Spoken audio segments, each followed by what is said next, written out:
Good afternoon, everybody. Oh, wow. Courtney, good to see you. I don't have anything off the top, so Sean, you want to kick us off? Sure. Could we start in Syria? Yeah. I saw the secretary had a call today with the Czech foreign minister, the Czech Republic, Czechia. Of course, it's been historically the protecting power in recent years. Was there any discussion of that? And do you have any update on the presence, if any, of U.S. personnel? So we will have a readout of the secretary's call go out in due time. So I'm not going to get ahead of that process. Obviously, much of the secretary's engagements over the past many days, as it's related to the situation in Syria, have of course involved collaborating and talking with interlocutors and counterparts. I think we are not alone when we say that we want to see stability across the region. We want to make sure that nothing we see is consistent with escalation. But beyond that, I will let the readout of the call come out. To your broader question about any personnel, I don't have anything to announce at this time. We don't have any personnel on the ground in Damascus at the moment, and we're continuing to assess the situation and consider when might be the appropriate time for personnel to go into Syria beyond our concentrated presence in the northeast. Sure. I can defer back, but let me just ask one more thing. There's been reports today of some deadly fighting in the north of Syria involving the pro-Turkish fighters and presumably with the Kurds, the Syrian Kurdish fighters. What's your assessment of where things stand now? I know Matt mentioned yesterday the extension of one truce. Yeah. Manbij. How do things stand now, particularly in the Kobani and the idea of Turkey, pro-Turkish fighters going to Kobani? So that's exactly right. I'll echo what Matt said yesterday, is that the ceasefire in Manbij has been extended and is holding. We're closely monitoring the situation around Kobani, and while the situation is fluid, we're not seeing large-scale fighting or large-scale incursions, and I'm not going to get into private diplomatic discussions, Sean, but we are working hard, as I said, to avoid escalation, especially in northern Syria. Most important to us is continuing to work with our local partners, the SDF, to carry out the shared de-ISIS mission. That's a top policy priority for this administration. We've made that pretty clear as soon as, and has been the case even before the Assad regime fall. And broadly, though, Sean, I don't want to operate in hypotheticals, and we're just going to continue to monitor what's happening in that region and take it from there. Can I pivot to you, Matt? Yeah, sorry, I was on the phone. I missed the very top. I assume that you started with Syria? And the secretary's call with the Czech? Yes, we'll have a formal readout later today. I did not. But there was one.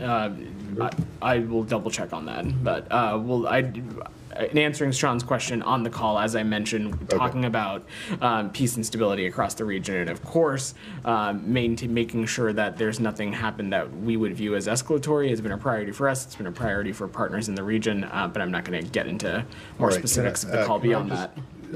Switch topics really briefly, Sure. Because I don't think you'll have a lot to say about this, but Senator Rubio is here today. So, good question, Matt. The Secretary Blinken, had an opportunity to sit down this morning with Senator Rubio. It was a good and constructive and substantive conversation. And as we said initially, when they first had the opportunity to speak on the phone, that we expected them to have an engagement at some point. This is consistent with that. And as we've long said, we continue to stand ready to help support a seamless transition come January 20th. Okay, but other than good, substantive, and I will not be offering any more adjectives beyond that. I'll leave it to you and your journalistic to fill in those blanks. It was obviously a private meeting. It was a good and substantive conversation. And do you know we'll leave about it at how that. long it was? I'm just not going to get into those kinds of levels of details. Well, it wasn't like 3 minutes, was it? It was not 3 minutes. It was not. It was a good chunk of time, and I will leave it at that. Sorry, say that again? What topics did they focus on? I'm just not going to get into the level of specifics. We have long said that we want to be as helpful as possible, and when it comes to a seamless transition, that continues to be the case. On the transition front, there's been other news, of course, as it's related to MOU signings and agency review team members. We're engaging appropriately where it sees fit. Courtney. Just a quick follow-up on that. Are any more, exactly what Frankie was asking, are any more meetings scheduled between Secretary Blinken and Senator Rubio? I don't have any meetings to preview.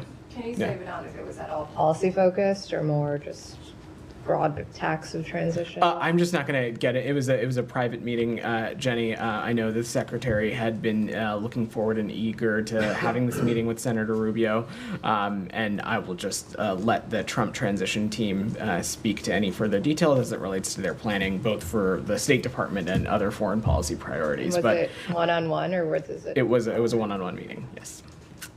Go ahead. Thank you. Two questions on Iran.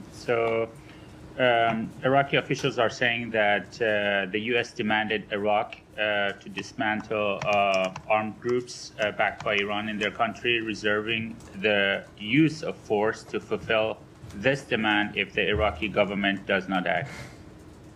So we have long said that when it comes to our people, our personnel, or our service members, when they are in harm's way, particularly from malign groups that are operating within Iraq, we, of course, will take appropriate measures to protect our personnel and to protect our people. But beyond that, we also believe that there is, of course, a responsibility on the Iraqi government to do everything possible to bring such kind of actors to justice. This is nothing new and nothing different than what we've said previously.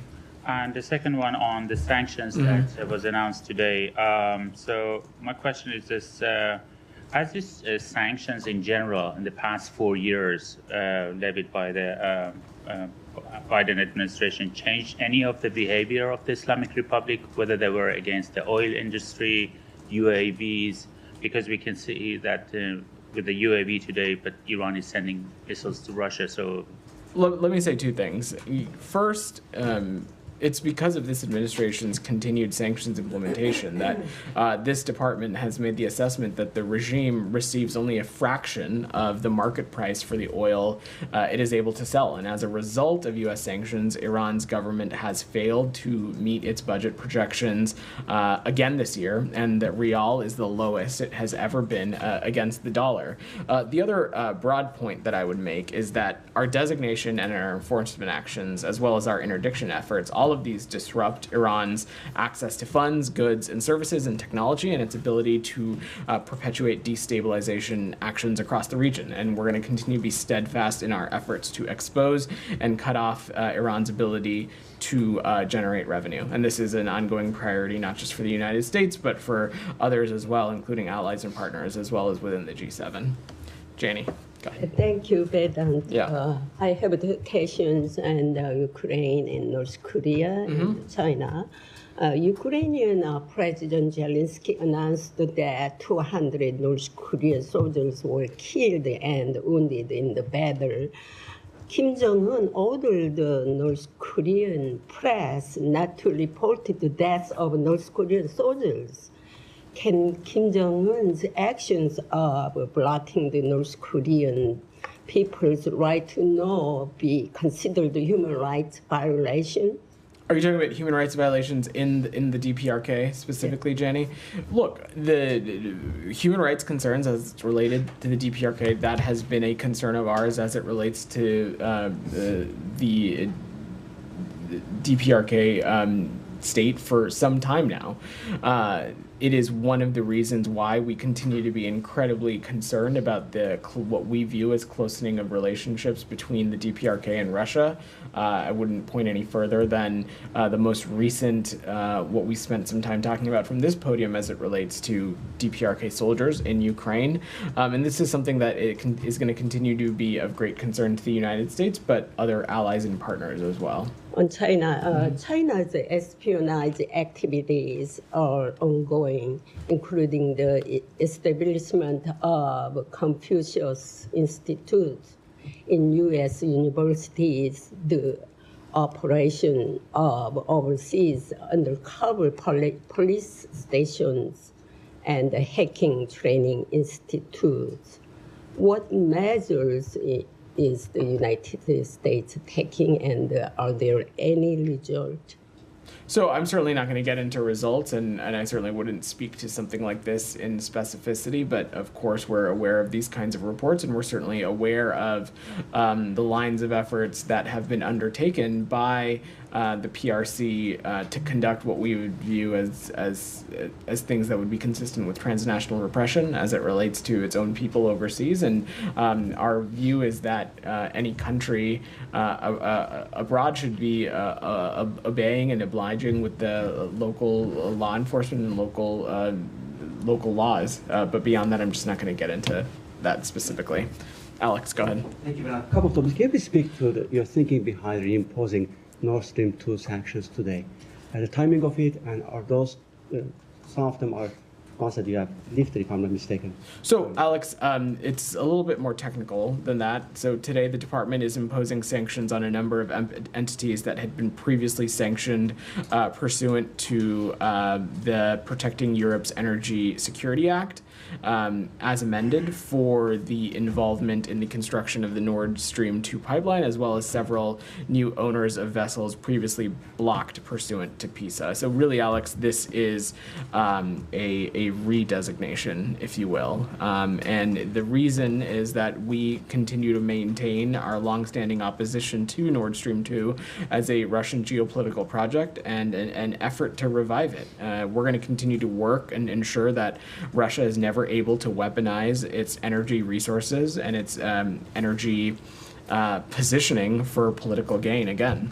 Have you guys coordinated this one with the transition team? So I'm sure we're talking a great deal with the transition team about the various policies and endeavors. But again, let's not forget that there is one Secretary of State at the time, there's one president at the time, and after 12 o'clock on January 20th, the next administration can speak to its viewpoints on a range of issues, including sanctions on Nord Stream 2. Thank you. I'll move to the South Caucasus. Sure. As you know, Matt from the podium signaled that your plans to impose sanctions on Georgian Dream officials. The narrative that we keep hearing from Tbilisi is that at this point, any sanction will be pointless because you guys are leaving and they can just have a leeway if they can just wait you out. What is your response to that? Well, Alex, my viewpoint is that it is a 4 to 5 weeks is a long time. A lot can happen in 4 to 5 weeks. There's still quite a bit of runway left in this administration, and what this is about ultimately is the fact that we stand in solidarity with the Georgian people and their Euro-Atlantic aspirations. And as Secretary Blinken previously said, we are preparing additional actions, including sanctions, to hold those to account for what we would view as undermining democracy in Georgia. Saeed's had his hand patiently. I'll try to come back to you. Go ahead, Saeed. Yeah. Thank you, Bidan. Yeah. I want to ask about Gaza, but I have a quick question on Syria. Sure. I mean, why is all these attacks by Israel and basically coming so close to Damascus? And in fact, they struck Tartus the other day with a bomb that measured 3-point-something on the Richter scale. So why doesn't that raise an alarm? Why is it okay for Israel to keep doing what it's doing, occupy more land? So, if you're talking about, are you talking about something specific, Saeed? Are you talking I'm talking about what Israel is doing every day. They have occupied more territory every day. They send them their tanks. Now they are in Daraa. They are, very close to Damascus. As a matter of fact, they struck the city of Tartus for no reason. For instance, a bomb that, like I said, measured something like 3-point-something on the Richter scale. Ultimately, Saeed, what we want to see is lasting stability between Israel and Syria. Israel has said that these kinds of actions and the limited defense of its borders are temporary, and no nation, certainly not even the United States, could tolerate terrorist and other armed militia groups becoming embedded right on their doorsteps. And so Israel, of course, as we've long said, has every right to its self-defense and its security, but what we are hoping for and what we're continuing to engage on is support for the critical mandate of the UN Disengagement Observer Force to uphold stability in the region, and that's something we'll continue to focus on. So these attacks on Syria are in self-defense? I will let the IDF speak to its own operations site. I'm not going to opine on those from here. Let me ask you about Gaza. Yeah. The Israeli defense minister said that they will continue to occupy Gaza after the war. Do you have any comment on that? I'm not. Or do you still expect the Israelis to pull out of Gaza once the war is over? Said, it's important to to take a little bit of a step back. First, in terms of discussing the outcomes of a potential deal that are still being negotiated, I'm not going to get into that. In general, what ultimately at the crux of this, at the crux of of getting a ceasefire in Gaza, what we're talking about is a deal that would be implemented in phases, and we're all currently focused on trying to get to that first phase, which is about hostages being released, a temporary ceasefire, and a surge in humanitarian assistance. Of course, future phases would have details as it relates to security arrangements inside Gaza, IDF withdrawal, and what the positions and numbers and all those specific details look like. However, as you've heard me say before, Saeed, that a long-term occupation of Gaza by Israeli military forces, IDF or otherwise, would be inconsistent with the principles that Secretary Blinken laid out in Tokyo about a year ago, which is something both myself, Matt, the Secretary himself, have been clear about from the very beginning, directly with counterparts in the region. Has there ever been any Israeli occupation of Palestinian territories that is not long-term? Said, I'm just not going to... I appreciate your question. What your question was about this comment that was made as it relates to Gaza. We want to see a ceasefire deal first. We're working tirelessly to get that across the finish line. I cannot predict what these phases may look like from here. But again, I will just stress that a long-term occupation of Gaza is inconsistent with the Tokyo principles that we have continued to view as North Stars when we talk about our hope for the region. A couple more questions. Yeah. Now, can you update us on the status of the negotiations? We know that the director of the CIA, for instance, traveled to Qatar, I believe. Others, there's a lot of movement. Do you have any kind of feel for what's going on? And what are we likely to hear? Because there's also assessment that you guys are frustrated somewhat. I'm not going to get into these kinds of details, Said. We're working intensely to bring a ceasefire to the finish line so that, in our view, Palestinians and Israelis can live securely and perhaps most importantly, the hostages are returned home. We think a deal is both urgent. We think a deal is possible. I don't have anything new to announce, but we are certainly hopeful that the parties can come to an agreement soon. This is something that we know quite strongly, that this is something that the majority of the world wants to see. They want to see this conflict come to an end, and we share that sentiment. And so we're working tirelessly to play our part in helping bring that about. Let me ask you about the Kamal Adwan Hospital in Gaza. Mm-hmm. You know, that Israeli snipers have been using it for target practice for a long time, destroying everything in it. I want to ask you, is this something that the current administration, in its last 30 days, whatever it is, 30 days, can do something basically to ensure, I don't know how you would do it, to ensure that this hospital can actually get back on track in terms of functioning, or must the Palestinians wait for the goodwill of the next administration? Said, I can't, I'm not familiar with the specific incidents as it relates to this hospital, but what I can say is what we have said previously, which is that I'm sorry, but it's not first, okay. Said, that Israel must not only comply with international humanitarian law, but it needs to take every possible step to prevent civilian harm. Additionally, mitigating and preventing civilian harm is a moral and strategic imperative. The other challenge here, Said, which we have talked about before, is that Israel is in a unusual, even unprecedented burden place in that Hamas has a long track record of using hospitals and schools and other facets of civilian infrastructure for military purposes. And we know that. And they've built a vast military network of tunnels under civilian areas that put civilians and put civilian institutions like these in the crossfire. And so we've been clear about that, as well as are clear about our concerns about such kind of kinetic fighting around hospitals as well. Right, but for the record, it was a Shifa hospital, not Kamal Adwan hospital, that accusations were made that there are tunnels underneath, not this particular hospital. Said, we know that Hamas uses civilian infrastructure, and they have a wide network of tunnels under civilian infrastructure. Certainly, I'm not going to get into tit for tat as it relates to specific places within Gaza, but I needn't point any further than the long extraneous amounts of public information that's in public reporting as it relates to Hamas's use of civilian infrastructure and their tunnel network. Now, Prem, go ahead. Or Matt, Matt is good. I'm just, given the crisis that's going on in Gaza, the situation in Syria, situation in Ukraine, I'm just wondering what the calculation was behind the Secretary going to the UN Security Council tomorrow to chair two meetings, one on artificial intelligence and one on Sudan.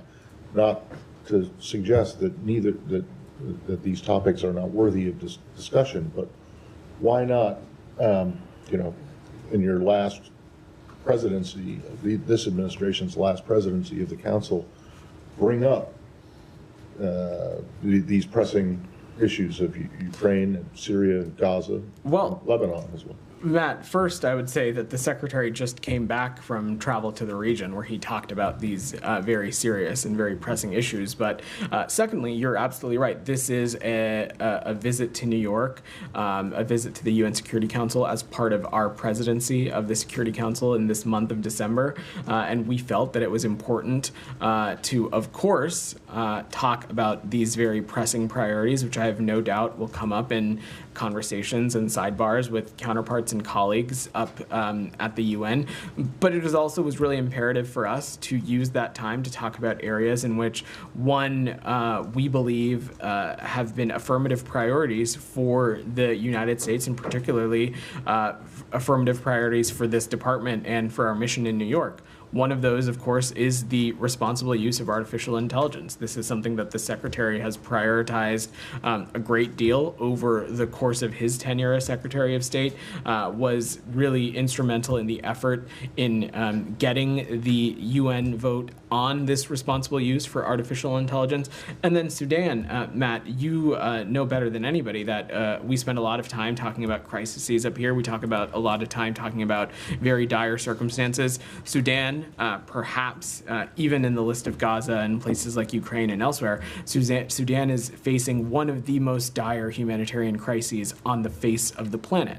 And so anything we can do to continue to work with partners at the UN and otherwise to shed light on that, figure out what ways we can continue to unearth and solidify humanitarian corridors and continue to push for a political solution, that's absolutely a priority for ours, and we'll be continue to use ways to elevate that. That's not to say Syria, Gaza, Lebanon, Ukraine will not come up. I am sure that they are. And as someone who travels with the Secretary regularly, Matt, you know how much of his time he spends on all of these things. And yeah, but I just want to know, I mean, is it incorrect, is the assessment that is out there, that some people have made, that Russia and China will veto anything that you attempt to do on Ukraine in the Security Council, and inside the Security Council, you are an island of one when it comes to Gaza resolutions. So So was the calculation that it would be basically a waste of time? This was not a calculation, Matt. This was about using our presidency and using the Secretary's hallmark day for the presidency, when we often, you've covered a lot of secretaries,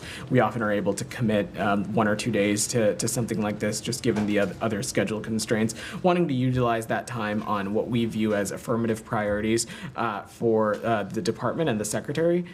Beyond that, we have used the UN as a mechanism to do important business, both as it relates to the conflict in Ukraine, but also to do important business as it relates to the ceasefire and ending the conflict in Gaza. Let's not forget that the ceasefire deal that Saeed was talking about, this was one that has been supported by the vast majority of countries in the United Nations, which honestly, it's difficult to get them to agree on one thing. So it's just a testament to how we're going to continue to use bilateral channels, but also multilateral fora like this to do our foreign policy.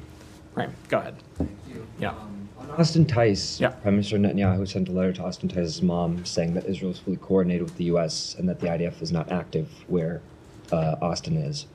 But just the other day, the department had said they were not certain where Austin is. So how can the IDF, in coordination with the U.S., know they're not active where Austin is if the U.S. doesn't know for certain where Austin is? So I will let the Prime Minister's office and the IDF clarify any comments or letters that any engagements that they are having with the Tice family. What I can say from our perspective is that, again, making sure to locate and find Austin Tice is a priority for us. There are intensive efforts underway to find Austin. We've attempted to contact officials in the region for information. As you note, we have put out a $10 million reward for information about his location early last week.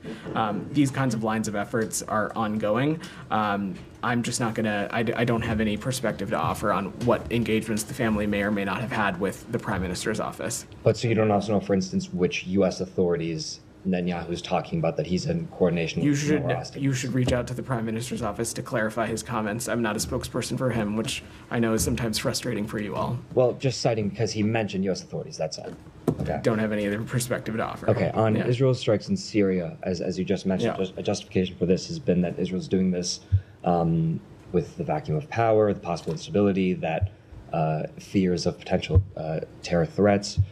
How does more bombing, especially one after the fall of Assad, and one that has bombing that registers, as Said says, on the Richter scale, contribute at all to stability or peace? So we have long said and long believed, first let's take a step back. Both before the Assad regime and afterwards, malign, destabilizing actors continue to operate in the region and have presence. I'm not a military tactician and certainly not going to get into the details of that. Perhaps colleagues of the Pentagon can do so, but there are malign proxy groups that operate in the region that are hostile to a variety of countries, including, of course, Israel. And so Israel has every right to defend itself. Israel has every right to its security. And as it relates to build up around the border, particularly, as you heard me say, it's our view and our understanding that these operations are limited. But beyond that, I will let the IDF speak to its own operations.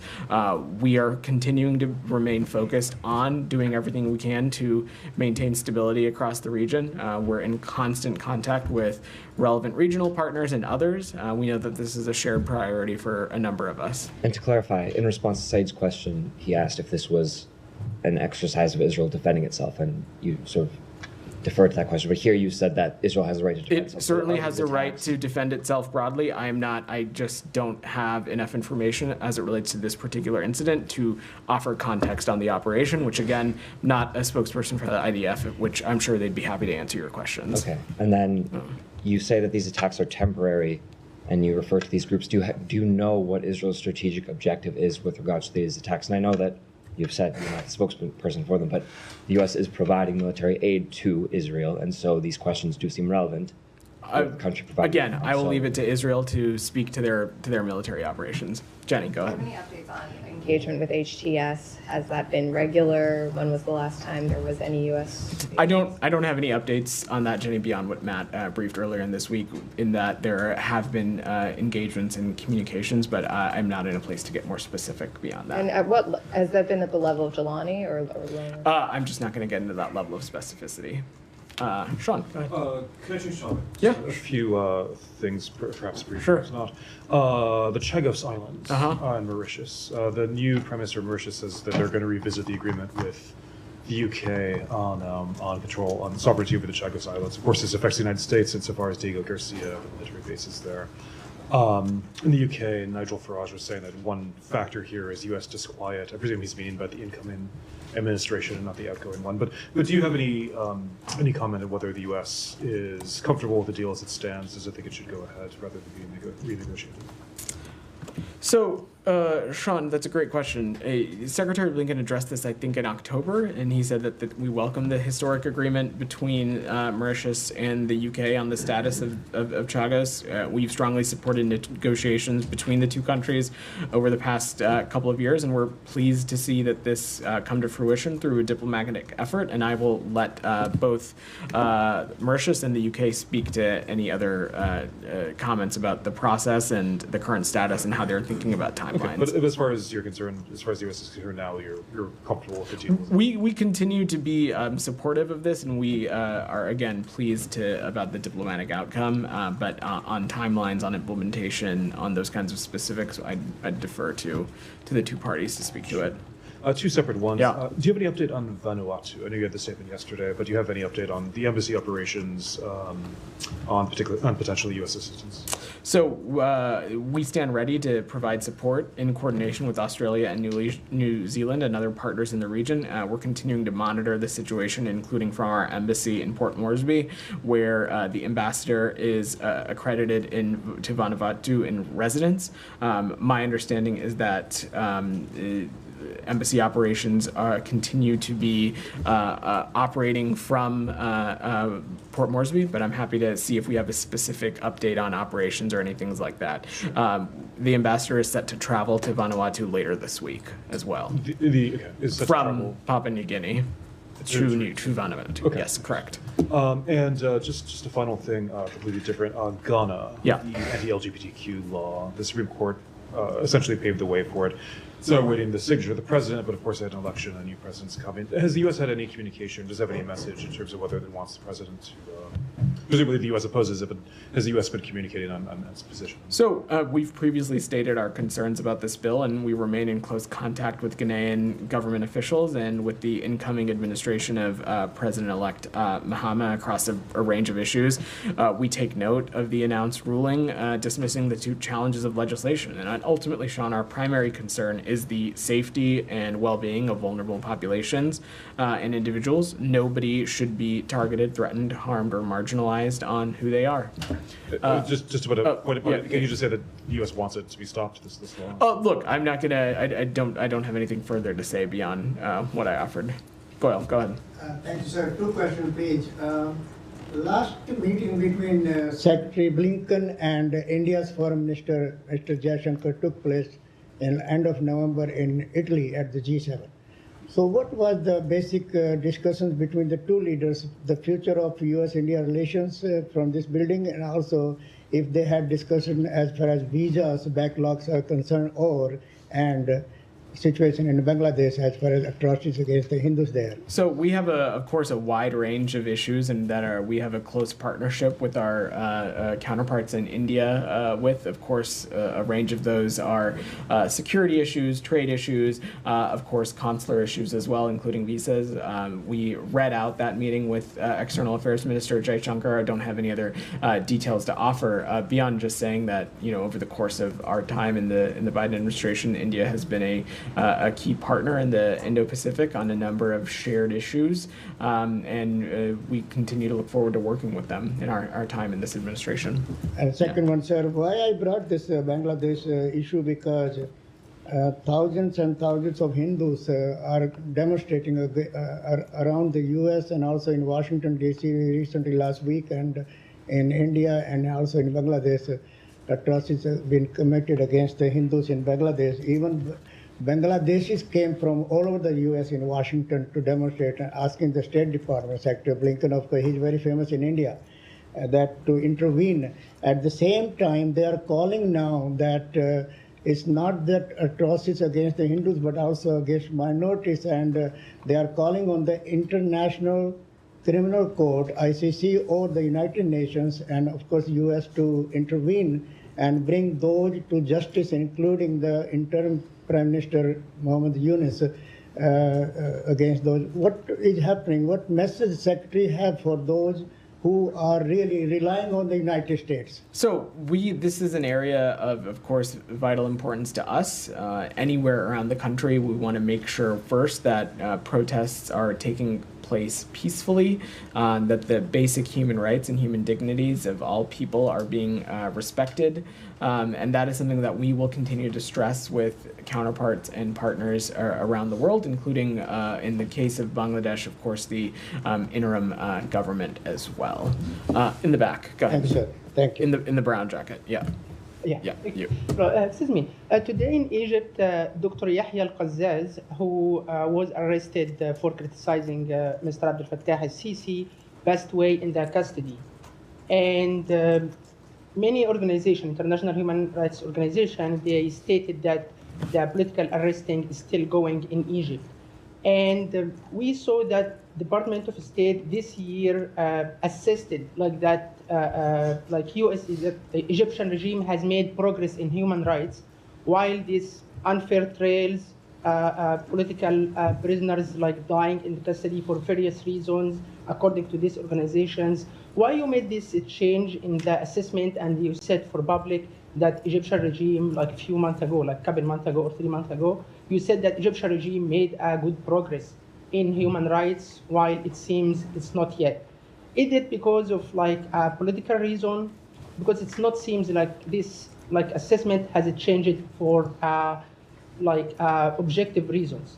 So like how you comment on this criticizing? So as it relates to that specific incident, I don't have a comment for you. I'm not familiar with it beyond just saying that our expectation is that anybody in detention needs to be affronted their basic human rights and treated with dignity. I think the second part of your question you were referring to is the announcement we made around FMF funding for Egypt. Is that correct? Not specifically about funding, but you said in this statement that Egypt made a progress. Which it has. Made a progress so for human rights. Why we also said like, we also said in that same time period that of course there continues to be work in progress that needs to be done, and we continue to stand by that as well. But the FMF funding, there are designations and authorities that the Secretary of State has to offer waivers based on national security interest, and of course the Secretary made the determination that it was the United States national security interest in some areas, and then in some other areas we have seen that our partners in Egypt had made progress. I'm happy to get some specific language for you and share the breakdown of how we talked about it. That was from a couple weeks ago. Second question in Syria, last question in Syria, United Europe and European partner, it seems like they're going to removing some sanction because of certain sectors for reconstructing Syria. Will USA is going to consider certain sectors like healthcare, like housing, like something areas for removing some sanctions that may be helping or accelerate the idea of rebuilding, reconstructing Syria, or you are going to keep all sanctions in Syria until further notice? So I just don't have any news to announce or policies to share. As you heard Matt say earlier in this week, when it comes to the designation of groups or sanctions that may or may not remain in place, what we are looking at and what we are keeping an eye out on is actions that we see the regime take. And so that's what we'll continue to remain focused on. But I'm not going to opine any further beyond that. In the red, in the back, yeah. Just moving back to Gaza for a really quick sec. Yeah. The BBC reported yesterday that they, citing a Palestinian source, that Israel stopped air and drone operations over the Gaza Strip, or at least parts of it, for 6 hours on December 7th to allow Hamas to assess the condition and the whereabouts of hostages across the region, including U.S. hostages. Can you confirm that? And have you received any updates from Hamas through mediators recently pertaining to the status of U.S. hostages in Hamas? So to the first part of your question, I will let our partners in Israel and the IDF speak to any of their operational details, and that would certainly fall into the bucket of that. Secondly, I don't have anything to get into from up here as it relates to hostages beyond just saying that we are working tirelessly to do everything we can to get a ceasefire deal, and of course a key integral pillar of that is making sure that the remaining hostages can be returned home, and we're going to work tirelessly as it relates to that. In the blue, go ahead. Yeah. Thanks.